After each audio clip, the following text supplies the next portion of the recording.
Les gens jouent un rôle important dans la conception, la réception et l'analyse des séries télé. Ils imposent aux créateurs des contraintes et permettent de constituer un auditoire fidèle, c'est le plaisir générique, compétent par une bonne compréhension des codes, exigeant, ils ont un horizon d'attente clair. Ils permettent aussi aux critiques d'étudier ces œuvres immenses, parfois des centaines d'heures de télévision pour une seule série, par des approches sémiotiques, structurelles, narratologiques, de réception. La question du genre en série télé est particulièrement complexe. Selon Daniel Aubry, je la cite, on peut identifier 3 instances du genre. Le genre proprement télévisuel, tel que défini par le format, téléroman, sitcom, mini-série. Le genre dérivé de la tradition littéraire, comédie, mélodrame, tragédie. Et enfin, le sous-genre, comme le fantastique, le policier et la science-fiction, et qui emprunte à ces genres provenant d'autres médias une grande partie de ces conventions narratives, tout en les redynamisant. Donc, ces 3 niveaux génériques doivent en effet être mis en perspective pour comprendre le fonctionnement des épisodes qui m'intéresseront aujourd'hui et que je définirai plus tard, les épisodes autonomes. À propos du genre télévisuel, Aubry propose une nomenclature des séries qu'elle classe entre les séries à épisodes fermés, à épisodes ouverts et les séries mixtes, et prenant en compte les spécificités locales. De son côté, Jean-Pierre Eskenazi parle de séries immobiles et de séries évolutives. Je vais toutefois adopter plutôt la typologie de Stéphane Benassi, emprunté à Noël Nel, qui me semble plus opératique ici, en particulier pour mon corpus, mais aussi parce qu'il permet de penser l'évolution des genres. Benassi utilise plus ou moins les mêmes critères formels et propose de nommer feuilleton canonique, la forme fictionnelle narrative dont l'unité diégétique est fragmentée en plusieurs épisodes d'égale longueur. Et série canonique, la forme fictionnelle narrative dont chaque épisode possède sa propre unité diégétique et dont les héros ont les thèmes sont récurrents d'un épisode à l'autre. Puis il y a les cas d'hybridité, les séries feuilletonnantes qui ont une plus grande part de sérialité, et les feuilletons sérialisants qui ont une plus grande part de feuilletons. Ce sont en particulier ces formes hybrides qui m'intéresseront aujourd'hui, puisque cette hybridité est nécessaire, selon moi, à l'émergence d'épisodes autonomes tels que je les envisage. Selon moi, on peut classer The X-Files parmi les séries feuilletonnantes, alors que Buffy serait plutôt un feuilleton sérialisant. Mais donc, si la question du genre et de l'itération est fondamentale, l'étude de la formule et de la matrice qui les sous-tendent est incontournable. Selon Eskenazi, une formule est un ensemble de spécifications narratives qui déterminent un usage caractéristique d'un genre. Chaque formule représente une matrice capable d'engendrer des incarnations analogues d'un modèle générique particulier. Sa formule caractérise une série, mais ne la définit pas entièrement. Elle représente cependant une charpente très suggestive et permet de comprendre comment les séries déploient les structures narratives génériques d'une façon souvent originale. Les formules ont deux aspects. D'une part, une formule est attachée à un genre. D'autre part, elle développe et fixe des éléments qui lui sont particuliers. Pour plus de clarté, j'utiliserai le terme de formule pour tous les éléments d'ordre générique ou architectuel et matrice pour ceux qui sont propres à une série spécifique. Ainsi, Stéphane Benassi explique assez bien le fonctionnement de cette matrice. Chaque occurrence d'une série ou chaque épisode d'un feuilleton peut être considéré comme un objet unique et différent de tous ceux qui constituent l'ensemble dont il est issu. Produit à partir d'une matrice, on pourrait aussi dire d'une trame ou d'un motif, initial dont il est non pas une copie parfaite, mais une variation, dans le cas de la mise en série, ou une suite, dans le cas du feuilleton. Or, la transformation d'une matrice en épisode de feuilleton ou de série joue sur un ensemble de variations et d'invariants, opposés pour les deux genres. Pour Noël Nel, la mise en feuilleton est une opération de dilatation et de complexification de la diégèse, un étirement syntagmatique du récit qui conserve l'écoulement inéluctable du temps. Benassi ajoute que cette mise en feuilleton permet la variation sémantique, temporelle et narrative, alors même qu'elle impose une stabilité spatiale et discursive. Du côté de la mise en série, ce sont les schémas narratifs, certains paramètres sémantiques, l'axiologie, l'idéologie, et temporels qui demeurent invariables, alors que les lieux, les milieux et le discours, figures, thèmes, motifs, varient. Nous verrons un peu plus tard que cette complexification est importante pour créer un intérêt auprès du spectateur, mais aussi que l'hybridité série-feuilleton rend potentiellement instable tous les aspects de la matrice. Ensuite, il faut bien préciser que ces genres télévisuels ont une historicité. Dans les premiers moments de la télévision, on pouvait trouver surtout des séries pures, des feuilletons quotidiens, comme les soap operas, et des séries anthologiques, comme Twilight Zone, etc. Même si dès les années 1950-1960, avec des séries comme Zorro ou Batman, on retrouve des marqueurs de feuilletons, comme les cliffhangers, qui font leur apparition et assurent une certaine évolution, mais c'est surtout un report de la scène finale au début de l'épisode suivant, qui reprend ensuite la matrice sérielle habituelle. C'est pas vraiment un feuilleton. On peut assez facilement écouter les épisodes séparément. Les producteurs étaient convaincus que le public ne parviendrait pas à suivre une intrigue feuilletonesque complexe à chaque semaine, qu'il ne se souviendrait pas de l'histoire d'un épisode à l'autre. Pour plusieurs spécialistes, dont Robert Thompson, c'est Hill Street Blues qui a tout changé en 81, en créant le genre de la série chorale et en démultipliant les possibilités de la série feuilletonesque. Donc, les séries hybrides des années 90. En 1987, Gene Roddenberry ramène la série Star Trek à la télévision, qu'elle avait quittée 18 ans plus tôt, pour exister surtout en films sérialisés entre-temps. C'est l'apparition de Star Trek The Next Generation qui met en scène un premier changement d'équipage, ou pour utiliser un terme plus près des études télésérielles, un changement d'ensemble cast, de distribution d'ensemble. Mine de rien, cette nouvelle mouture d'une série déjà canonique et culte marque le début d'une télévision de plus en plus autoréflexive et autonome. À peine 3 ans plus tard, en 90 donc, apparaît une autre série qui va ébranler, en particulier sur le plan formel, les séries fantastiques. Il s'agit de Twin Peaks, de David Lynch et Mark Frost. Essentiellement un feuilleton policier fantastique, Twin Peaks proposait une complexité narrative bien plus grande que ce que la télé offrait jusque-là, tout en jouant de l'humour, de l'ironie, du surréalisme, autant dans la mise en scène que dans les dialogues parfois absurdes et le jeu décalé des acteurs. C'est aussi l'occasion de mettre de l'avant les paradoxes et les contrastes de la culture américaine à travers cette rencontre entre le cliché de l'agent du FBI en provenance de la grande ville et la vie plus ou moins paisible et communautaire dans une small town USA. Une vie paisible qui dissimule bien mal les monstres qui peuplent les forêts, les inconscients et le voisinage. Autant sur le plan formel que thématique, Twin Peaks pave la voie à plusieurs séries qui naissent quelques années plus tard et qui auront une importance culturelle et formelle majeure. D'ailleurs, X-Files est réputé être un descendant direct de Twin Peaks. The X-Files est donc créé par un très jeune Chris Carter en 1993. La série originale s'étend sur 9 saisons, donc jusqu'en 2002, qui seront suivies de films et d'un retour sous la forme d'une mini-série à partir de 2016.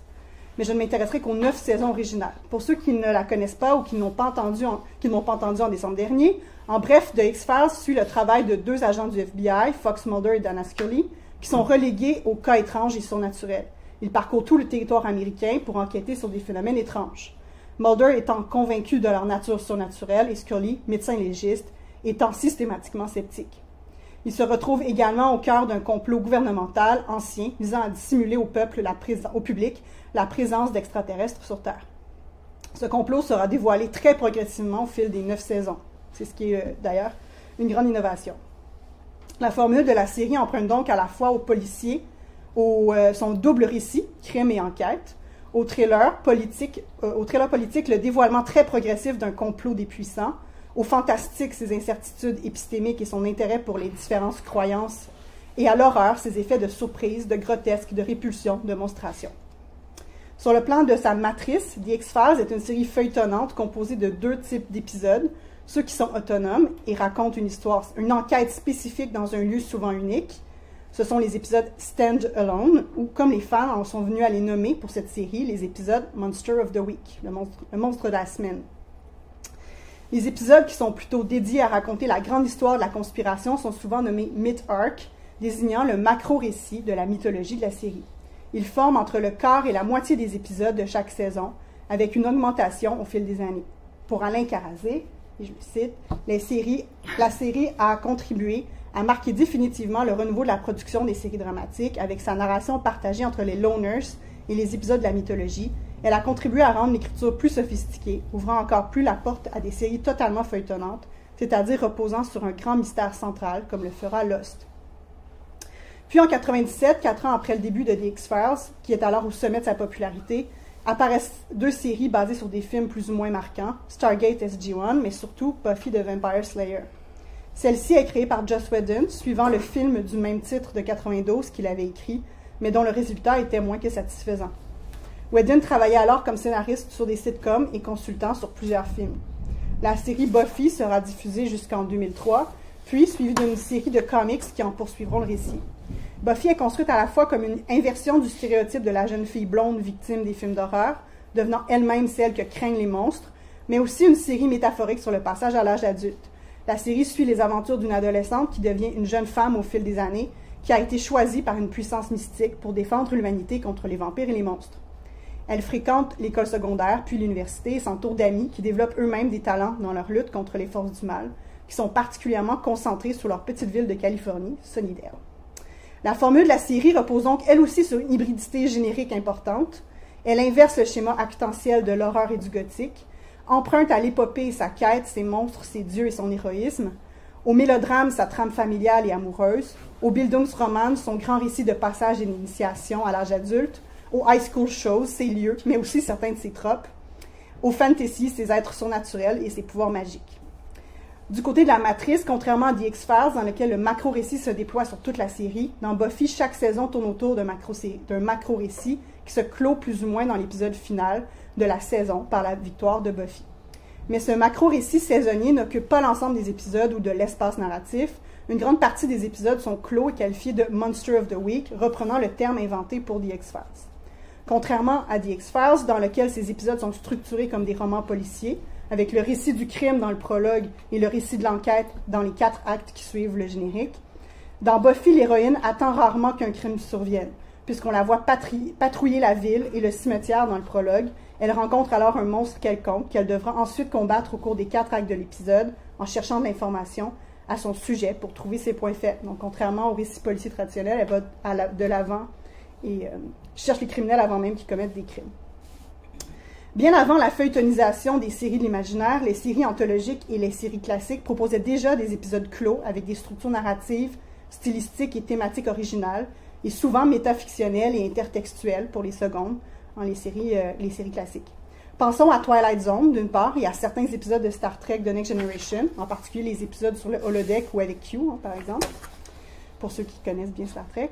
Ces épisodes presque complètement fermés, au sens où il y a une résolution à la fin et qu'il y a peu de références aux épisodes de la série, s'inscrivent tout de même, pour la plupart, plus ou moins dans le macro-récit. Généralement, ils marquent une pause dans l'avancement de celui-ci, mais ils révèlent néanmoins de l'information déjà connue du public aux personnages, comme si la structure habituelle des épisodes empêchait la circulation d'informations à l'intérieur du personnel romanesque, pris dans trop de secrets, de trahison, d'incapacité de communiquer, mais aussi dans leur rôle actentiel. L'innovation formelle et narrative joue donc un rôle narratif en soi. Tous ces épisodes, très souvent réussis et populaires, proposent de réfléchir à la narrativité des séries télé. Comment raconte-t-on en série, sans se répéter, en innovant, en disant quelque chose de neuf des personnages après de très nombreuses saisons et des dizaines d'heures de récits audiovisuels? La réponse semble être en variant les narrateurs, les structures, les cas diégétiques, poreux ou redessinés, et les métalepses, les vitesses de narration, les mondes parallèles comme source narrative, etc. Dans The X-Files, j'ai identifié 16 épisodes, donc que vous avez sur vos feuilles, répartis, donc je ne vais pas faire la liste, évidemment. J'ai identifié 16 épisodes répartis sur les 9 saisons, mais surtout concentrés sur les saisons 4 à 7, ce qui n'est pas si surprenant. Dans la section Format Bending and Meta Episode de son article sur The X-Files, Juliette Harrison l'explique bien. For its few years, the format of the show remained broadly stable. However, as the years went by, the creative team became more and more willing to play around with that format, producing a variety of weird, sometimes very meta episodes. In order to bend a show's format, you have to have an established format in the first place. So there aren't any particularly notable format bending episodes in season 1 and 2. C'est d'ailleurs quelque chose que j'ai marqué de toutes les séries qui intègrent ce genre d'épisodes. C'est jamais dans les premières saisons et jamais dans les dernières non plus, les dernières saisons qui doivent résoudre les grands méta-récits, les grands feuilletons. Donc, ils n'ont pas tellement le temps d'intégrer des épisodes autonomes. Sur le plan de la création, parmi ces épisodes autonomes que j'ai identifiés, il y en a seulement 2 écrits et réalisés par Chris Carter, qui a tendance à surtout s'occuper des épisodes feuilletonesques, mid-arc. Ces 2 épisodes, par contre, de Postmodern Prometheus et Triangle, sont parmi les plus intéressants de la série, notamment sur le plan formel. Vince Gilligan, désormais, je vais y revenir un peu d'ailleurs, Vince Gilligan, désormais plus célèbre pour sa propre série, Breaking Bad, est responsable du scénario de 7 de ces épisodes et David Duchovny en a fait 2. Parmi les épisodes de cette liste, la plupart apparaissent dans les palmarès des meilleurs épisodes de la série de plusieurs médias. Je ne résumerai pas tous les épisodes, vous les trouverez sur les feuilles, je me limiterai à en mentionner quelques-uns des plus notables à mon avis. En plus de Ice, il y a qui revient sur The Thing from Outer Space et de son remake The Thing par John Carpenter. Il y a Josie Chung's From Outer Space, dont le jeu sur les points de vue, la matérialité de l'image, le rapport à la fiction, à la vérité et au témoignage est particulièrement intéressant. Musings of a Cigarette Smoking Man, dont chaque acte adopte une époque et un style différent et offre une vision alternative, mais pas du tout crédible de notre histoire et de la mythologie de la série. The Postmodern Prometheus, qui rend un très bel hommage visuel et plein de clins d'œil au Frankenstein de James Whale de 1931. Bad Blood, qui confronte les narrations très divergentes de Mulder, les versions très divergentes de Mulder et Scully des mêmes événements. Triangle, qui parvient à faire un thriller d'espionnage nazi et marin en adoptant des plans séquences de 7 minutes et des split screens spectaculaires. X-Cops, qui va très loin dans son imitation de l'émission Cops sur le plan formel. Red Room, qui propose un temps narratif et discursif complexe, tous les personnages évoluant chronologiquement, à l'exception du personnage sur lequel est le focus narratif qui progresse antéchronologiquement avec le spectateur. Donc, ça, c'est pour X-Files. Dans Buffy, j'ai identifié 19 épisodes autonomes qui rompent plus ou moins radicalement, selon les cas, avec la matrice de la série. Je pense qu'il y en a quelques-uns d'autres que j'aurais pu ajouter, mais situés surtout dans les saisons 3 à 6, pour les mêmes raisons que The X-Files. Alors que Joss Whedon écrit et réalise moins de 15% de tous les épisodes, c'est plus de 30% des épisodes autonomes spéciaux, donc. Contrairement à Chris Carter, lui, s'intéresse beaucoup à ce type d'épisode-là. C'est d'ailleurs Whedon qui écrit et réalise les meilleurs et les plus spectaculaires. Hush, un épisode presque entièrement sans parole.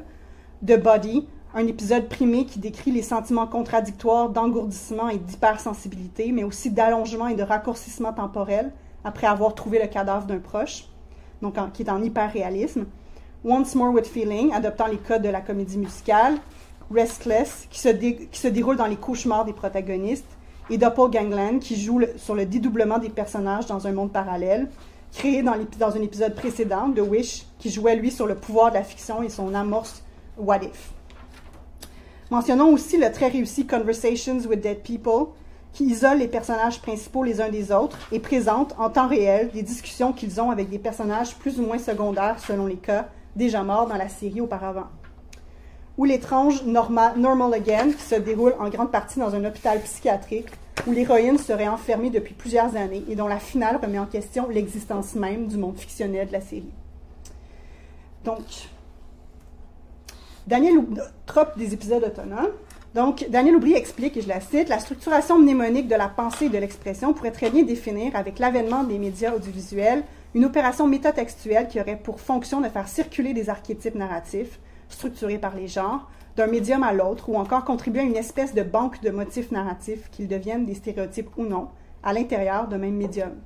En étudiant ce corpus d'épisodes, j'ai identifié un certain nombre de tropes ou motifs que j'ai pu regrouper en une typologie des écarts à la matrice sérielle, donc des épisodes autonomes qui se répartissent en 3 grandes catégories. La fictionnalité, la narrativité et la transtextualité. Dans la fictionnalité, il y a des distorsions temporelles, les boucles, les inversions, les retours en arrière, les accélérations et ralentissements. Les doubles et mondes parallèles, version altérée de la réalité habituelle de la série. Et les mondes fictionnels issus de rêves ou de l'inconscient.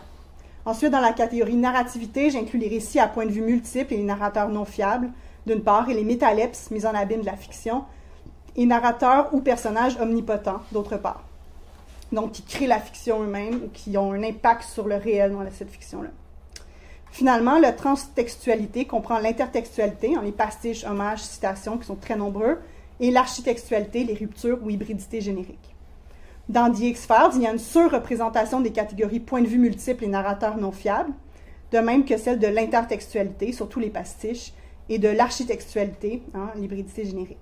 Alors que dans Buffy, c'est plutôt la fictionnalité avec les doubles et les mondes parallèles, et du côté de la narrativité, les personnages omnipotents qui créent ou altèrent le récit. Je n'aurai pas le temps de détailler, d'approfondir chacun des tropes que je propose, je vais plutôt m'arrêter sur 2-3 exemples. Du côté de la fictionnalité, le cas le plus commun de distorsion temporelle est la boucle ou time loops, ou plus couramment Groundhog Day loops, en référence au film du même nom. Il s'agit d'épisodes dans lesquels un ou des personnages se retrouvent à vivre sans fin la même journée, ou la même séquence temporelle plus ou moins longue, jusqu'à apprendre une leçon ou trouver la solution. Parfois, les personnages sont conscients de cette boucle dès le début.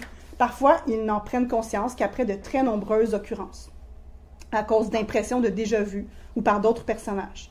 Cette distorsion du temps du récit provoque aussi une distorsion du temps narratif, qui est également pris dans une boucle. Cet exercice de style permet surtout d'explorer les possibles de la fiction, à l'image des jardins au sentier qui bifurquent de Borges, et il est une mise en abîme de la sérialité elle-même.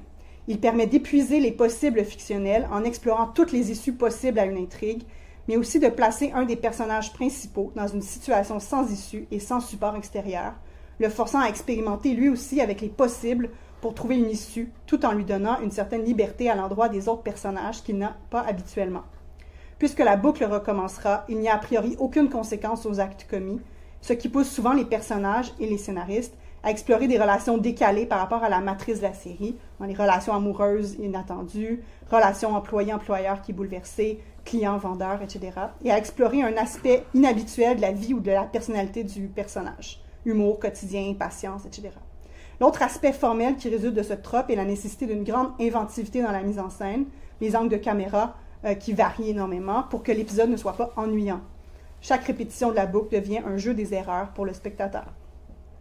On peut trouver des exemples dans Twilight Zone, Star Trek The Next Generation et Discovery, Stargate SG-1, Supernatural, Doctor Who, The Outer Limits, Fringe, Person of Interest, donc dans énormément de séries qui reprennent ce trope-là. Dans les deux séries qui m'intéressent, il s'agit des épisodes Monday dans The X-Files et Life Serial dans Buffy. La première place, Mulder dans une boucle de la pire journée de sa vie, inondation causée par son lit d'eau qui explose, retard au travail, impossibilité à déposer un chèque à la banque, braquage de banque et mort dans une explosion dans le dit braquage.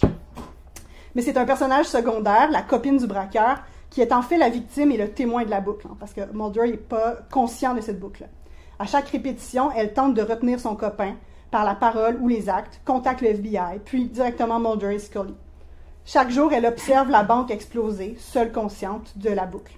C'est par une impression de déjà-vu que Mulder finit par comprendre et à permettre à la femme de briser la boucle en entrant elle-même dans la banque, mais se faisant ainsi tuer par accident. Cet épisode nous donne accès au quotidien de Mulder, son rapport aux objets, à son appartement, aux tâches de la vie quotidienne, mais surtout il permet d'exposer la souffrance banale et aliénante d'une femme dans une situation abusive et répétitive, incapable de trouver la solution, malgré tous ses efforts et ses demandes à l'aide. Contrairement à d'autres exemples de ce type, aucun apprentissage n'est fait, personne n'en ressort grandi. Dans l'épisode de Buffy, il s'agit d'un des 4 actes de l'épisode, donc Life Serial, dans lequel Buffy se cherche une vie après avoir été ressuscitée. Elle tente donc de devenir vendeuse dans la boutique de magie de ses amis, mais un personnage, Jonathan, lui jette un sort qui la place dans une boucle temporelle, la forçant à répéter à l'infini une séquence de quelques minutes, tant qu'une cliente qui veut une chose impossible n'est pas satisfaite. Comme c'est souvent le cas, cet épisode joue sur le trope sur le mode humoristique, critiquant au passage l'aliénation du travail répétitif, les relations humaines absurdes dans un contexte capitaliste, mais aussi la nécessité de l'inventivité et de l'imagination pour le personnage qui veut s'échapper et pour les scénaristes qui veulent épuiser les possibles. Du côté des doubles et des mondes parallèles, mais aussi des rêves et de l'inconscient, la rupture avec la matrice sérielle peut être plus ou moins importante et subtile. Certaines séries, notamment Buffy, comprend beaucoup d'exemples de ce type de décalage, qui peut aller d'un changement de personnalité plus ou moins radical de tous les personnages, à cause d'un sortilège quelconque, The Wish, Halloween, Something Blue, Ben Candy, Superstar, à une altération complète du tissu de la réalité et de ses règles, Normal Again, Nightmares, Restless. Malgré la rupture qu'ils opèrent, ces mondes dédoublés nous rappellent la nature même de la fiction et des mondes parallèles infinis qu'elle génère. Si ce sont des épisodes clos, un spectateur qui ne connaît pas la matrice sérielle ne pourra en comprendre les enjeux ni les apprécier. Ces épisodes ne sont intéressants que par l'écart qu'ils opèrent. On ne peut comprendre l'étrangeté d'un vampire Willow ou d'un Jonathan Superstar si on ne connaît pas ces personnages, montrant bien qu'ils ne sont pas si autonomes que ça, malgré les apparences. D'ailleurs, Joss Whedon s'amuse à intégrer dans ses épisodes des indices sur l'intrigue des prochaines saisons, qui ne sont compris qu'a posteriori. Donc, il y en a qui continuent à essayer d'analyser certains de ces épisodes-là encore des années plus tard. Du côté de la narrativité, la question des narrateurs non fiables et de la multiplication des points de vue narratifs est intéressante, surtout dans X-Files, puisqu'elle répond thématiquement et idéologiquement à toutes les conspirations, les complots, les témoignages douteux et doutés sur des phénomènes inexpliqués mis en scène dans la série. Le cas de Musings of a Cigarette Smoking Man est notable. Dans le prologue, on y voit l'homme à la cigarette qui espionne les lone gunmen, des informateurs de Mulder, adeptes de théorie du complot, et qui les écoute, donc le Cigarette Smoking Man, les écoute raconter sa propre histoire à lui. Puis chaque acte est dédié à une époque ou un événement dans un style différent. L'assassinat de Kennedy, l'assassinat de Luther King, la découverte d'extraterrestres à Roswell. Puis chaque acte est dédié donc à cette époque-là, à cet événement-là. Or, rien n'indique que ces fragments, à la facture a priori réaliste, ne sont pas fiables. Il faut se souvenir qu'ils sont racontés par des adeptes du complot et correspondent sans doute au fantasme des trois hommes. D'ailleurs, l'épisode se termine sur l'homme à la cigarette qui décide de ne pas les assassiner, ce qui indique sans doute qu'ils sont assez loin de la réalité. L'autre cas intéressant est celui des épisodes adoptant le style Rashomon, nommé à partir du film de Kurosawa et désignant un récit raconté par plusieurs narrateurs non fiables qui se contredisent. C'est le cas de l'épisode El Mundo Gira, qui s'amuse à mettre en image de multiples versions de la même histoire sur la base d'un savoir narratif, mais surtout des croyances et du folklore, chacun voyant une attaque chimique ou un El Chupacabra, des extraterrestres ou des agents du FBI en combinaison. L'épisode Bad Blood propose une autre version très amusante et représentative des tensions et des différences de point de vue entre Mulder et Scully. Le prologue nous montre Mulder traquant un homme et le tuant avec un pieu, avant de découvrir qu'il portait de fausses dents de vampire en plastique. En attendant le moment fatidique où Mulder devra faire son rapport, il demande à Scully de raconter l'histoire de son propre point de vue, puis il fait de même, tous les deux adoptant une mauvaise foi assez évidente.